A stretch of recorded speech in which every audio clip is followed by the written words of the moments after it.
Mon très cher ami, tu me demandes d'évoquer ma pratique du mouvement. Je pourrais parler de forme, de technique, bien entendu.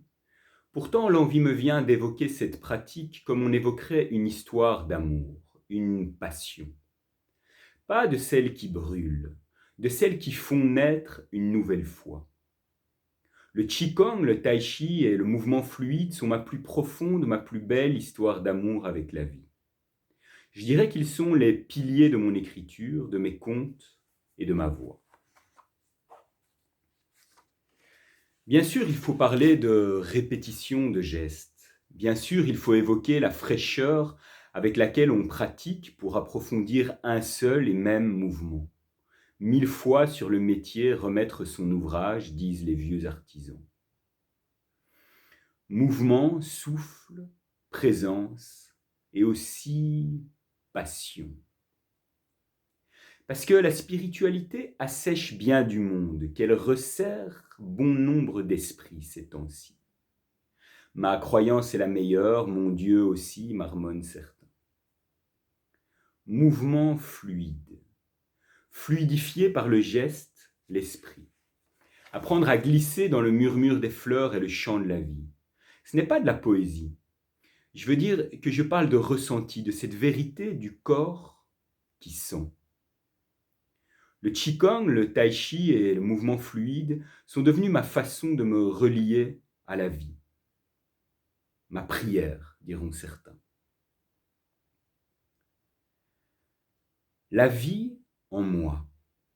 Cet océan de vie situé au niveau du bas-ventre que les orientaux nomment Tantien. De là émerge la voix, la pensée redressée. À partir de là, le cœur s'éclaire et la vie devient histoire d'amour, aventure.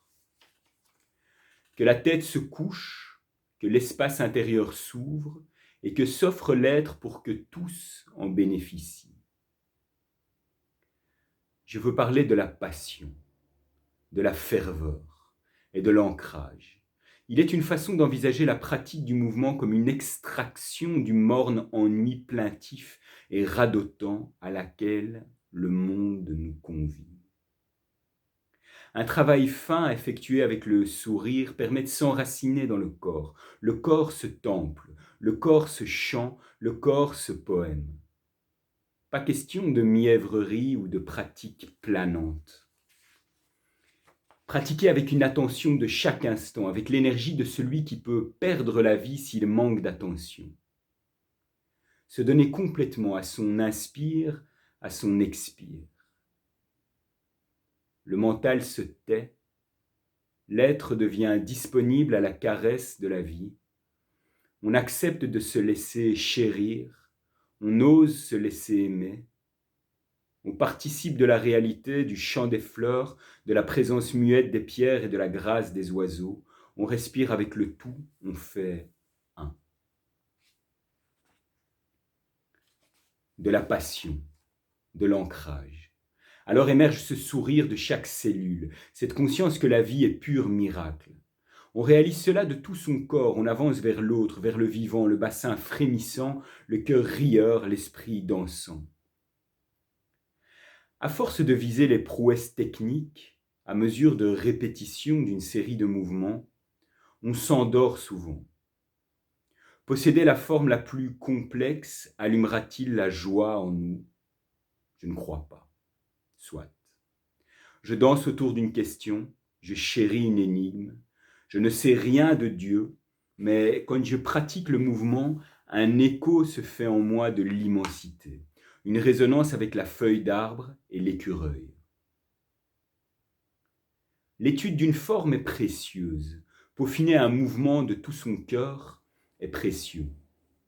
Cela vide la tête si affamée de mélodrames et de complications.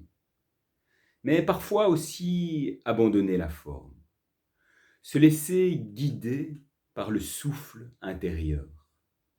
Le laisser voyager en nous, le laisser ouvrir des espaces et réenchanter chaque recoin du corps pour que ce corps puisse réenchanter à son tour le monde. C'est une affaire de relation, de résonance, de reliance. Voici, mon cher ami, quelques mots de cette pratique du mouvement qui m'est si chère, cette passion. Sois heureux.